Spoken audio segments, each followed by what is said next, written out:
విజయవాడ నగరంలోన ఏదైతే వరద సహాయక చర్యలు ఇప్పుడు ఉన్న కూటమి ప్రభుత్వం మేము చేశాము, మేము ఇక్కడే ఉన్నాము, విజయవాడ నగరంలోనే ఉన్నాము, వరదలన్న రోజులు మినిస్టర్లందరం ఇక్కడే ఉన్నాము, సీఎం గారు ఇక్కడే ఉన్నారు, అధికారం అంతా ఇక్కడే ఉంది, అధికార ప్రతినిధులంతా ఇక్కడే ఉన్నారు, ఐఏఎస్లంతా ఇక్కడే ఉన్నారు అని చెప్పడమే తప్పితే గాని గ్రౌండ్ లెవెల్లో ఎక్కడ ఎలాంటి సహాయక చర్యలు పూర్తి స్థాయిలో విజయవాడ నగర ప్రజలకి అందలేదు. ఇది వాస్తవం.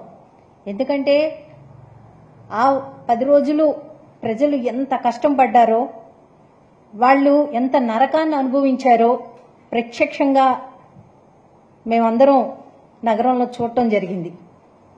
ఈరోజు వరదలు వస్తున్నాయి, ఇంత వాటర్ వస్తుంది, ఇంత ఫ్లడ్ వస్తుంది అని కనీసము చిన్న ఇంటిమేషన్ కూడా నగరపాలక సంస్థకు కానీ లేదా కలెక్టరేట్ నుంచి ఎలాంటి ఒక అధికార ప్రతినిధిగా ఒక ఇంటిమేషన్ లేకపోవడం అన్నది చాలా హాస్యాస్పదం.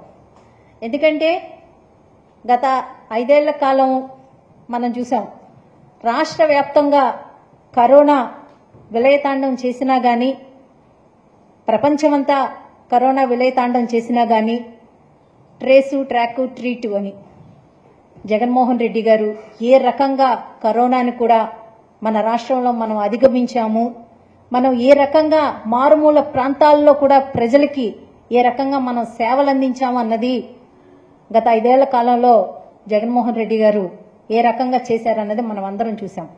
కానీ ఈరోజు రాష్ట్ర వ్యాప్తంగా వరదలు వస్తే వరదల్లో కనీసము ప్రజలకి 2-3 రోజులు ఎలాంటి ఒక అధికారి వాళ్ళకి అందుబాటులోకి వెళ్ళకపోవటము, వాళ్ళకి ఫుడ్ కానీ, వాటర్ కానీ, లేకపోతే ఎలాంటి సహాయక చర్యలు కానీ అందకపోవటము, ఇది పూర్తిగా కూటమి ప్రభుత్వం వైఫల్యం అని మనం చెప్పొచ్చు. మనమే విజయవాడ నగర ప్రజలందరూ చెప్తున్నారు ఈరోజు.